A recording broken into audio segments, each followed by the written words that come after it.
बोलो बेटी, ये नंबर किसका है? पापा आप जितनी जल्दी हो सके मेरे घर आइए। क्यों बेटी, क्या हो गया? सब ठीक तो है ना? पापा बहुत बड़ा अनर्थ हो गया है। आपकी नतनी को किसी साई ने अपने वश में कर लिया है। वह अजीब अजीब हरकतें कर रही है। मुझे बहुत डर लग रहा है, कहीं मेरी बेटी को कुछ हो ना जाए।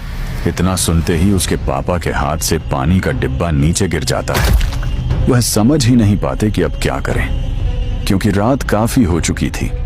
बेटी रात बहुत हो चुकी है, इस समय कोई गाड़ी मिलना भी मुश्किल है। पापा हमें ये सब कुछ नहीं पता। आपको हर हाल में इस भूत को भगाना ही होगा, नहीं तो मेरी बेटी की जान खतरे में पड़ जाएगी। ठीक है, मैं किसी भी तरह वहाँ पहुँच रहा हूँ। तब तक तुम उसे कमरे में बंद करके रखो, उसे बाहर भागने मत देना। हे भगवान, ये क्या हो गया? कल तो पिंकी बिल्कुल ठीक थी, मेरी छोटी बिटिया को अचानक ये क्या हो गया? ठीक है भाग्यवान, अभी मुझे निकलना पड़ेगा। हाँ, अब बिल्कुल देर मत कीजिए, चाहे पैदल ही क्यों न जाना पड़े, तुरंत निकल पड़िए। रास्ते में कोई गाड़ी मिल जाए तो उसी पर बैठ जाइएगा। ठीक है भाग्यवान, मेरा तांत्रिक विद्या का झोला तुरंत घर से ले आओ, उसकी जरूरत पड़ेगी। ठीक है, आप यहीं रुकिए, मैं अभी लेकर आती हूँ। उसकी पत्नी जल्दी से घर के भीतर जाती है और थोड़ी ही देर में उस तांत्रिक विद्या का झोला लेकर बाहर लौट आती है। यह लीजिए झोला, ध्यान से जाइएगा, मौसम भी बहुत बिगड़ता जा रहा है। तुम चिंता मत करो भाग्यवान, मैं अपनी नतनी को किसी भी हाल में कुछ भी होने नहीं दूंगा। तुम अपना ख्याल रखना। बिना देर किए कालिदास झोला लेकर वहां से निकल जाता है। कालिदास के घर से निकलते ही अचानक तेज आंधी तूफान शुरू हो जाता है।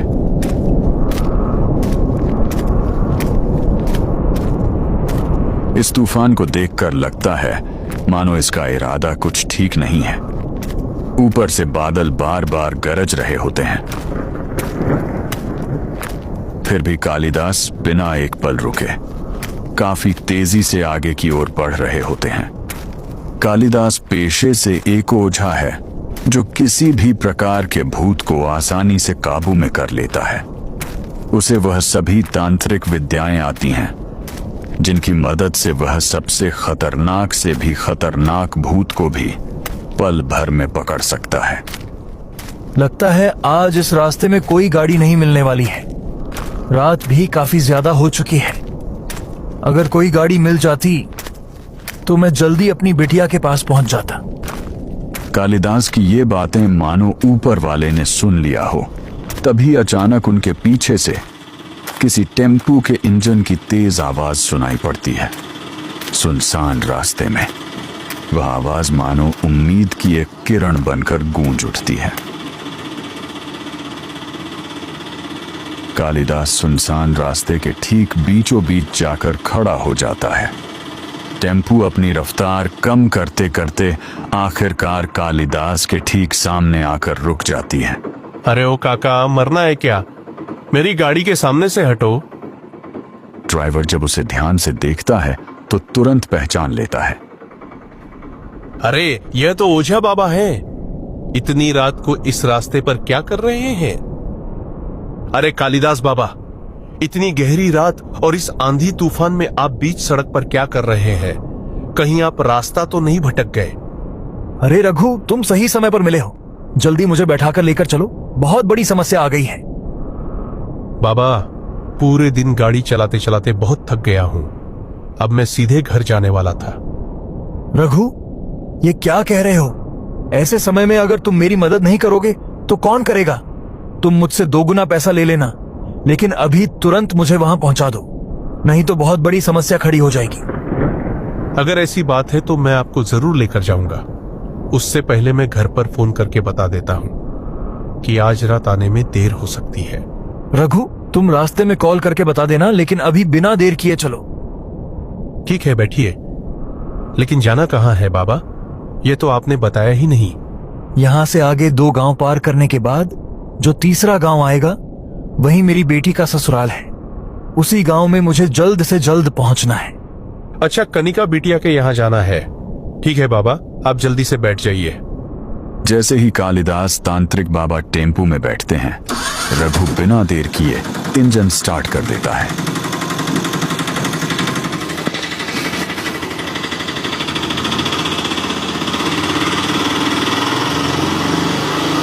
जैसे ही रघु टेम्पू स्टार्ट करता है, वह बिना एक पल रुके उसे तेजी से आगे बढ़ा देता है।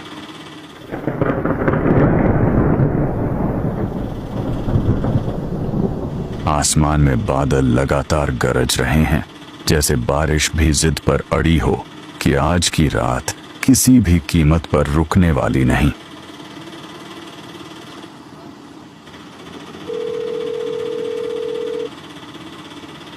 हेलो। अरे कहाँ हो? अब तक घर क्यों नहीं पहुँचे? जरा मौसम तो देखिए कितना बिगड़ रहा है। लगता है बारिश होने वाली है। तुम जरा भी चिंता मत करो, आज मुझे आने में थोड़ी देर हो जाएगी। एक जरूरी काम से बाहर जाना पड़ रहा है। तुम समय पर खाना खा लेना और दरवाजा अच्छे से बंद करके आराम से सो जाना। मुझे जैसे ही फुर्सत मिलेगी फिर से कॉल कर दूंगा। ठीक है, अब फोन रखता हूं।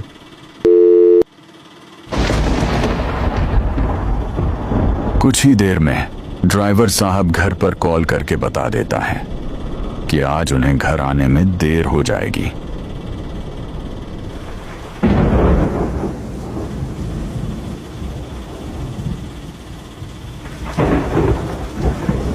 ये लो, अब तो बारिश भी शुरू हो गई। इस सुनसान रास्ते के साथ साथ अब हमें बारिश का भी सामना करना पड़ेगा। अरे रघु, किसी भी हालत में रुकना नहीं है। धीरे धीरे ही सही, लगातार चलते रहना है। अरे कालिदास बाबा, आप चिंता मत कीजिए, यह टेम्पू नहीं रुकेगा। वैसे बाबा, इतनी रात को क्या काम पर गई जो इतनी जल्दी में जा रहे हैं? समस्या समय देखकर नहीं आती रघु, वह कभी भी अचानक आ खड़ी होती है। कुछ घंटे पहले तक सब कुछ बिल्कुल ठीक चल रहा था, तभी अचानक मेरी बिटिया का फोन आया। उसने घबराई हुई आवाज में बताया कि मेरी बेटी को किसी बुरी छाया ने अपने वश में कर लिया है और वह अजीब सा व्यवहार कर रही है। यही सुनकर मुझे तुरंत घर से चलना पड़ा। अच्छा, तो छोटी बिटिया को किसी भूत ने पकड़ लिया है। लगता है उस भूत को यह जरा भी अंदाजा नहीं कि उसका नाना कोई साधारण इंसान नहीं बल्कि तांत्रिक ओझा है। मुझे तो ऐसा लगता है कालिदास बाबा, वह भूत आपका ही कोई पुराना दुश्मन होगा। शायद आपसे बदला लेने के लिए ही उसने मासूम बच्ची को अपना निशाना बनाया है। पता नहीं रघु, वहां पहुंचकर अपनी आंखों से देखने के बाद ही सच्चाई का पता चलेगा। अभी कुछ भी कहना जल्दबाजी होगी। कालिदास और रघु बातचीत करते हुए इस मूसलाधार बारिश को चीरते हुए धीरे धीरे आगे बढ़ रहे थे। चारों ओर घना अंधेरा छाया हुआ था, इतना गहरा कि दूर दूर तक अंधेरे के सिवा कुछ भी दिखाई नहीं दे रहा था। तभी अचानक बारिश पूरी तरह रुक जाती है और आसमान में बिजली की गर्जना भी बंद हो जाती है। देखो, बारिश भी थम गई। हाँ रघु, बारिश भी अब रुक गई है। अब हम लगभग पहुंचने ही वाले हैं, इसलिए तुम्हें थोड़ा जल्दी चलाना होगा। रास्ता भी अभी सुरक्षित है। हाँ कालिदास बाबा, आप चिंता मत कीजिए, मैं गाड़ी अब थोड़ा तेजी से खींचता हूँ। जैसे ही रघु गाड़ी की रफ्तार बढ़ाता है, कुछ ही घंटों में वे कनिका के घर पहुंच जाते हैं। पहुंचते ही रघु धीरे धीरे गाड़ी को रोक देता है।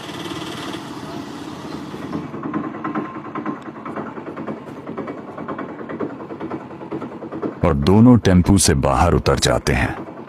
रघु, तुम तब तक यहीं रुको, मैं थोड़ी देर में वापस आता हूँ। ठीक है कालिदास बाबा, आप जल्दी जाइए। वैसे भी मैं भूत से बहुत डरता हूँ। मैं तब तक यहीं आपका इंतजार करता हूँ। कालिदास बाबा बिना समय गंवाए वहां से तेज कदमों से निकल पड़ते हैं और उधर रघु टेम्पू बंद करके अकेला ही उसमें बैठा रहता है।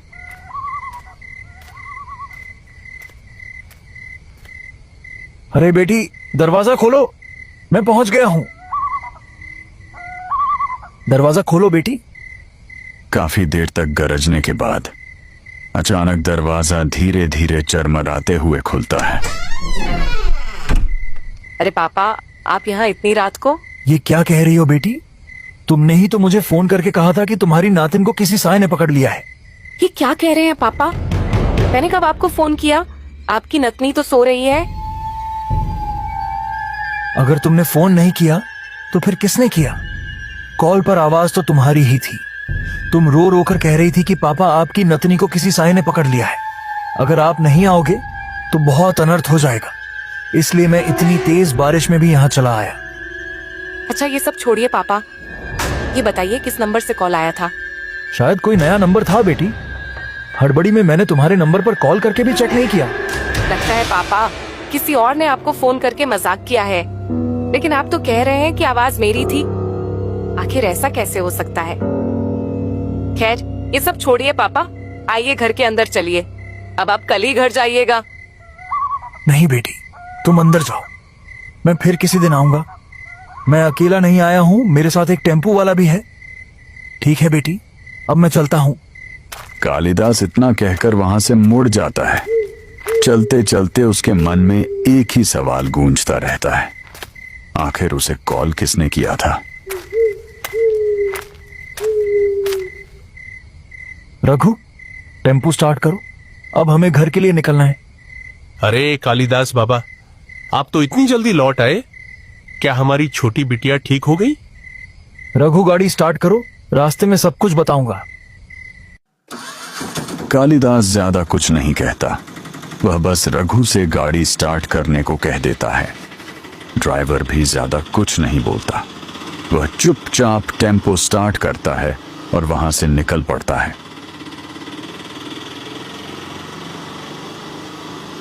कालिदास बाबा, अब बताइए उस भूत का क्या हुआ? क्या आपने उसे किसी बोतल में कैद कर लिया या वहीं उसका अंत कर दिए? नहीं रघु, ऐसा कुछ भी नहीं हुआ। बेटी ने कहा कि यहाँ ऐसा कुछ हुआ ही नहीं है। ये कौन सी बात हुई कालिदास बाबा? आप बोल रहे थे कि मेरी नतनी को किसी साया ने पकड़ लिया है, और अभी आप बोल रहे हैं कि मेरी बेटी ने कहा ऐसा कुछ हुआ ही नहीं है। समझ में नहीं आ रहा बाबा कि आप झूठ बोल रहे हैं या आपकी बेटी। मुझे खुद समझ में नहीं आ रहा रघु कि मेरे साथ क्या हो रहा है। मैं तो घर पर सब कुछ छोड़ छाड़ कर वहां से निकल पड़ा, यह सोचकर कि कहीं मेरी नतनी को कुछ हो ना जाए। कालिदास के मन में यह सवाल बार बार घूम रहा था, आखिर उसे कॉल किसने किया? वह पूरे ध्यान से सोचता रहा कि उसके साथ यह मजाक किसने किया, लेकिन उसे कोई जवाब नहीं मिल पा रहा था। ड्राइवर भी मन ही मन सोच रहा था, लगता है मैं इस बाबा के चक्कर में फंस गया हूं, यह मुझे गोल गोल घुमा रहा है। कुछ देर चलने के बाद ड्राइवर अपनी गाड़ी को धीरे धीरे रोक देता है। बाबा, मुझे थोड़ा हल्का होना है, इसलिए मैं गाड़ी रोक रहा हूं। आप भी अब अपने आप को आराम दीजिए और हल्का हो जाइए। ठीक है रघु। अपने हाथों से मौत के हवाले करने वाला था, उसे तुमने बचा लिया। तुमने मेरे सालों पुराने बदले के बीच में आकर सब कुछ बिगाड़ दिया और उसके हाथ में ताबीज बांध दिया। सुन लो, अगर तुमने वह ताबीज नहीं हटाया तो अगली बार जो कॉल आएगा उसे सुनकर तुम्हारी रूह कांप उठेगी। आखिर उस मुखिया के बेटे ने तुम्हारे साथ क्या किया था कि तुम इतना भयानक बदला लेना चाहती हो? उस मुखिया के बेटे ने मेरे साथ दरिंदगी की थी। उसके सभी दोस्तों ने मिलकर मुझे जिंदा जमीन में दफना दिया। मैंने उसके हर दोस्तों से अपना बदला ले लिया है। अब बस वही आखिरी बचा है, और इस बार मेरे रास्ते में तुम खड़े हो। मुझे नहीं पता था कि तुम्हारे साथ इतना भयानक हादसा हुआ है। मैं तुम्हारी मदद जरूर करूंगा। कल अमावस्या की रात है। कल मुखिया का बेटा आखिरी बार मेरे पास आएगा। उसी समय मैं उसे नकली ताबीज दे दूंगा और किसी बहाने से असली ताबीज अपने पास रख लूंगा। उसके बाद तुम उससे अपना बदला ले लेना। तुम मेरा साथ दोगे काली? याद रखना, मुझे धोखा देने की कोशिश मत करना। मैं तुम्हारे मन की हर चाल समझ सकती हूँ। अमावस्या की रात ही उसका अंत तय होगा। जैसे उसने मुझे अंधेरी मिट्टी में दफनाया था, वैसे ही मैं उसे उसके पापों के अंधेरे में धकेल दूंगी। उस रात न ताबीज काम आएगा न कोई मंत्र, सिर्फ मेरा इंतकाम पूरा होगा। इतना कहकर वह आत्मा धुएं की तरह हवा में घुल जाती है। कालिदास बिना रुके वहां से निकल पड़ता है। कई घंटों बाद वह अपने घर पहुंच जाता है।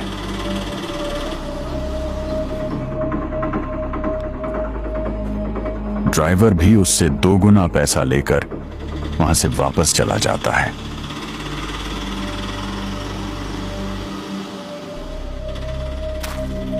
कालिदास की पत्नी घर के दरवाजे पर खड़ी उसकी राह देख रही होती है।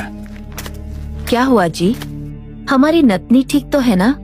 हाँ, अभी तो सब ठीक है, लेकिन बात उतनी आसान नहीं है जितनी तुम समझ रही हो। सीधे सीधे बताइए, आखिर हुआ क्या है? आप इतने परेशान क्यों दिख रहे हैं? नहीं भाग्यवान, घबराने की कोई बात नहीं है, सब कुछ बिल्कुल ठीक है। यह सुनकर बहुत खुशी हुई जी। आइए अंदर चलिए और कुछ खाना खा लीजिए। ठीक है, चलो।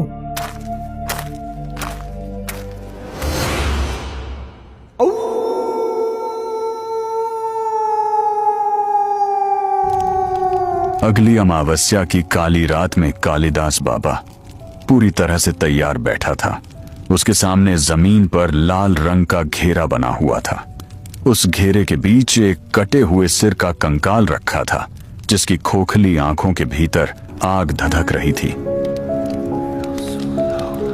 मानो उसमें कोई भयावह शक्ति जाग उठी हो।